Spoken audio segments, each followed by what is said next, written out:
Hi, and welcome back to Apple Cottage and another episode, episode 9 of Gardening Together. And today we're going to talk about potatoes, the staple of life. Yes, potatoes. So, grab your cup of tea. Let's get started. Now, potatoes, you can bake them and shake them and boil them and mash them and fry them and make them into chips. You can scallop them. You can put them in stews. You can eat them cold as potato salad. You can even actually eat them raw. When we were little, my mom would be peeling the potatoes and we were waiting for supper, and she would just give us a slice of potato and we would just eat it up. We just thought it was so good. Later on, I found out that a good chemical that potatoes have in there, if you get leg cramps, eating a raw potato can really help that. So I thought that was kind of interesting. And I love facts about vegetables because I love growing vegetables. Now, side note, if you grow your own potatoes, and every once in a while, you will get this green on your potatoes. Now, it's a naturally occurring chemical in all potatoes, and in fact in all nightshades. So like eggplants and potatoes and tomatoes, peppers, both sweet and hot, have the same chemical. When the potato is exposed to the light of the sunlight, it forms this green skin, where this is a Yukon Gold, so it should have been just yellow, but it was above the soil and I missed it obviously when I was hilling up my potatoes, and so it makes a chemical that's always there, but it enhances it with the sunlight. And this chemical is actually a chemical to ward off pests in your potatoes, on your plants. So it's an interesting thing, but see where there's little eyes? That chemical that is bad, that's toxic, really concentrates itself any place where there's an eye. So really, see how much the green that's on there? I just throw that potato away. No use getting sick. They say that you'd have to eat a pound of potatoes that were green like this. If you were about 110 pounds, it would make you sick. Nauseated, headache, things like that. So you're just better off throwing it away. Oh, that was good. It landed right in the water. That is awesome. Okay, sorry, digressing. Now, potatoes are a root crop, and they're actually native to both South America and North America, all the way from northern the US all the way down to Chile. There's wild varieties of potatoes that grow. And there's about 5,000 different types of potatoes that are grown in the or actually around the world, not just in the United States. 3,000 of those are grown in the Andes. So in South America, there is just a huge variety and a huge amount of colors that are grown there. And potatoes have different flavors. Some of them are very starchy, some of them are better for baking, some are better for frying. And it's interesting that it can have so many colors and diverse textures and flavors. In the UK, you can get 80 different types of potatoes. Now, when you're going to grow your potatoes, especially in the UK and in Europe, they do a thing called chitting. CH, okay? Chitting. And what you do is you're going to take your potato. They leave them whole, they're not cutting them. And they're gonna expose it to, like on a windowsill. They'll put it in a container. Like when I do mine, when I'm chitting, I just use egg cartons and I just set my potatoes in there.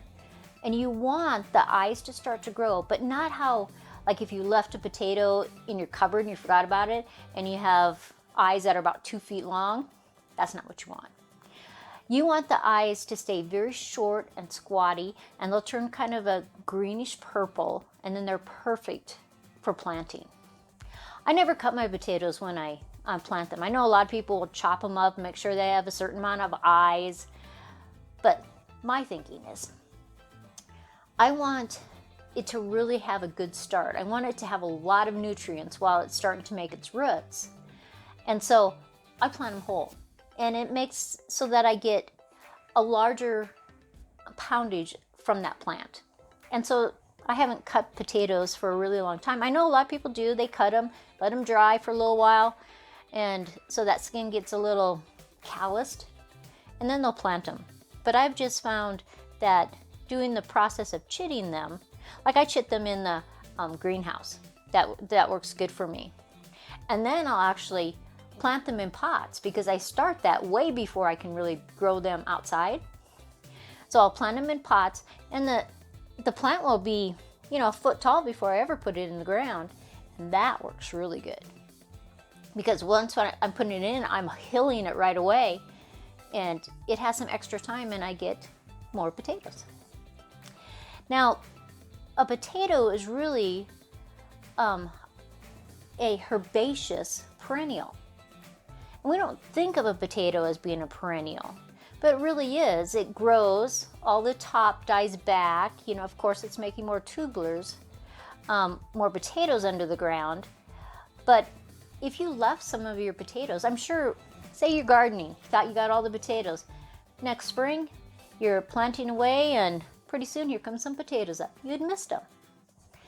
And it's because it's actually a perennial. Now, there's a couple, actually 5 stages of a potato. You have your potato that you're planting. It starts to sprout. Stage 1. Stage 2 is starting to send branches and leaves out. Stage 3, stolons.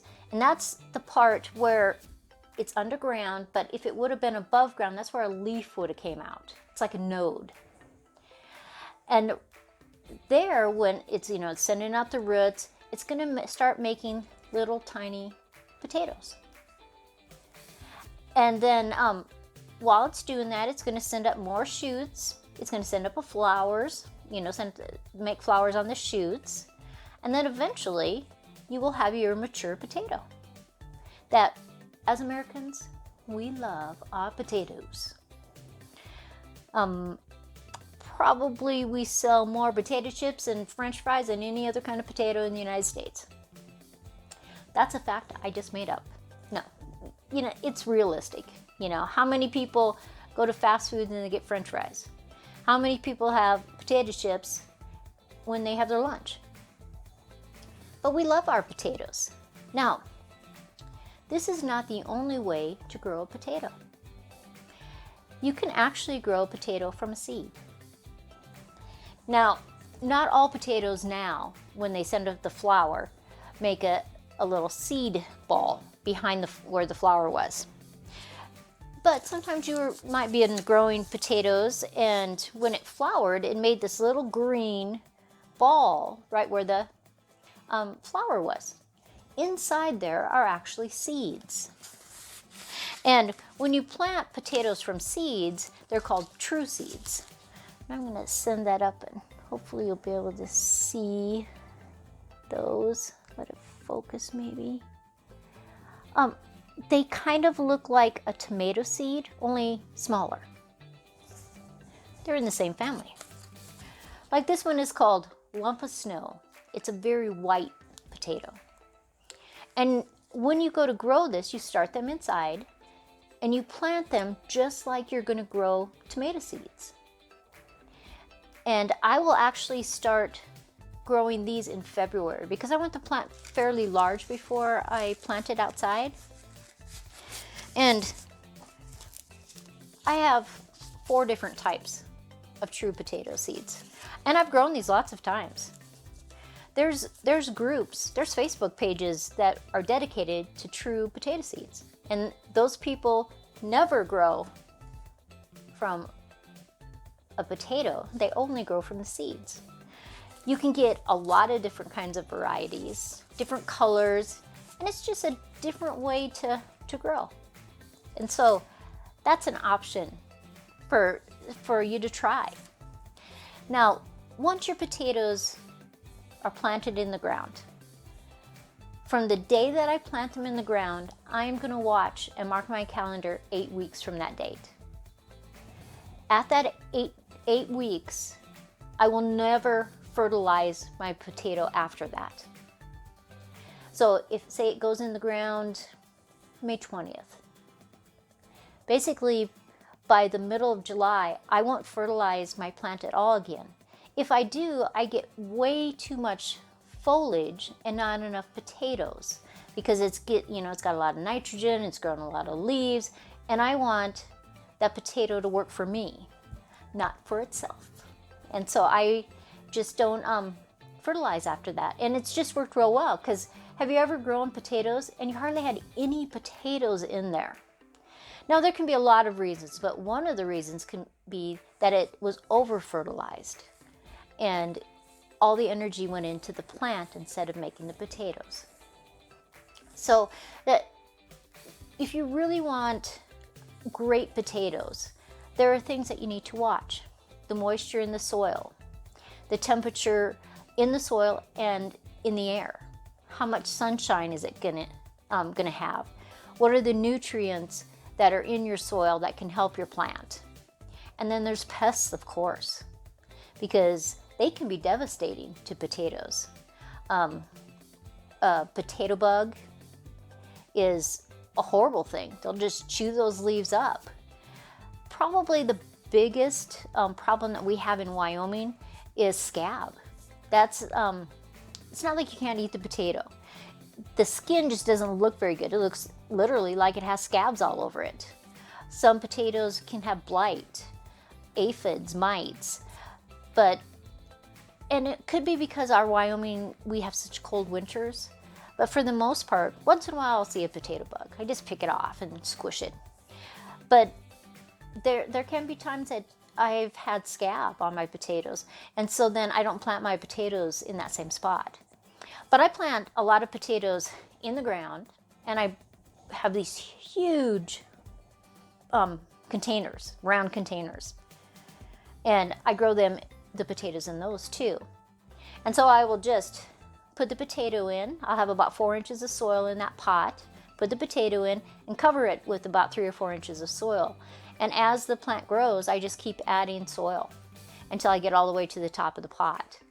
And for a certain amount of time, when the potato is growing and you're hilling it up, it will send roots out, which will make more potatoes on the stolons. And so that's interesting. But I've tried the 4x4 posts, and you're adding the wood and you're adding more dirt, and it gets to be 4 feet high. For the most part, you're only still going to have potatoes in that bottom half.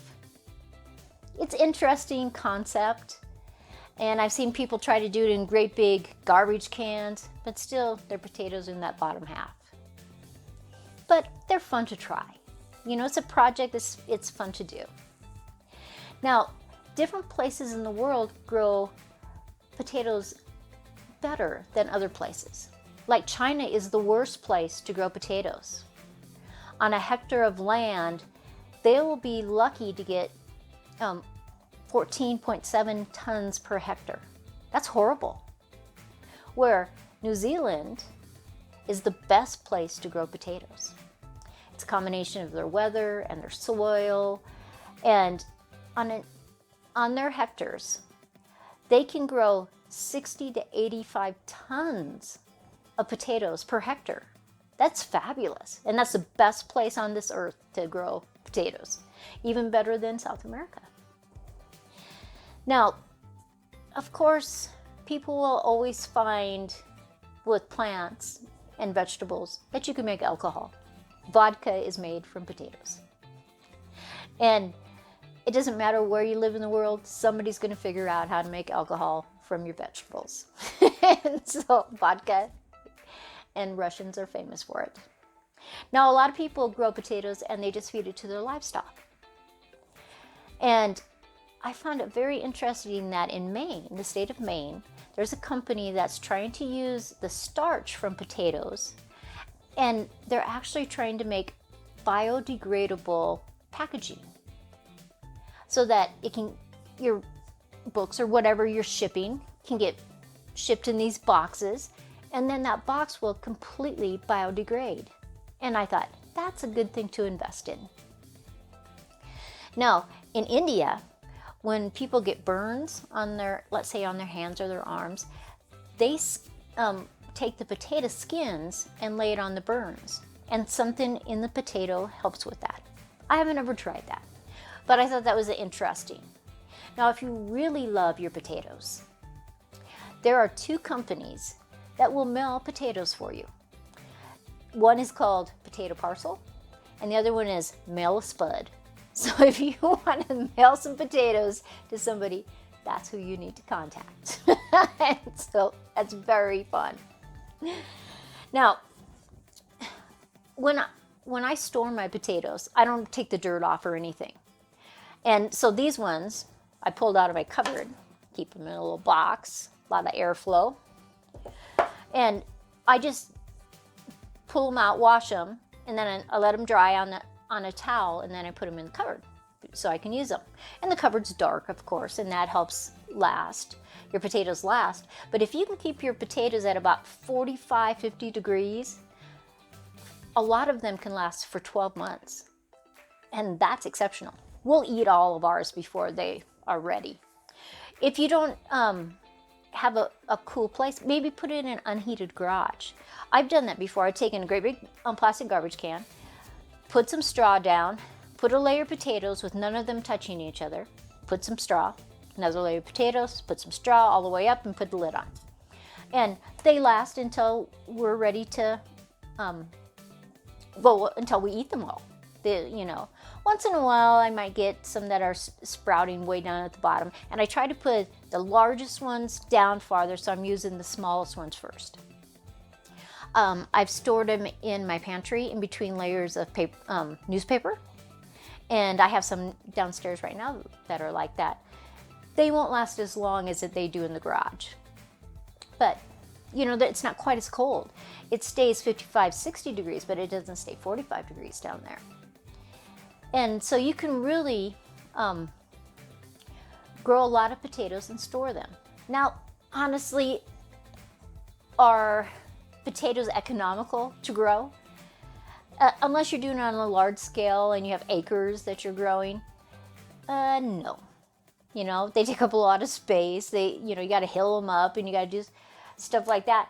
But honestly, potatoes, especially straight from the garden, are so good to eat. It's just exceptional. When I dig up those Yukon Golds, and like this is a Yukon Gold, but when I first take that out of the soil, I can literally run it under the water and peel the outside layer off. And it is delicious.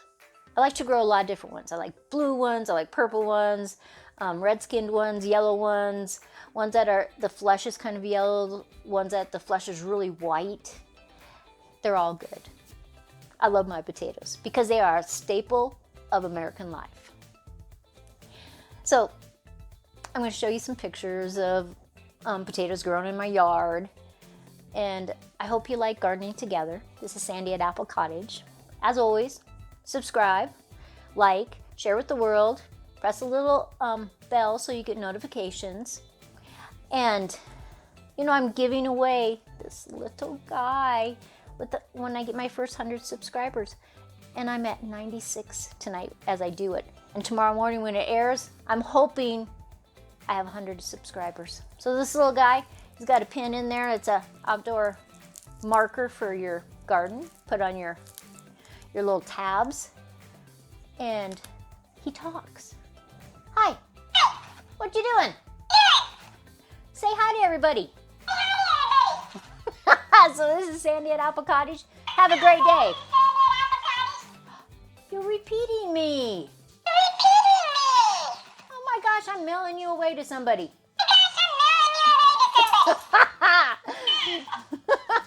Have a great day, and I'll see you Thursday morning.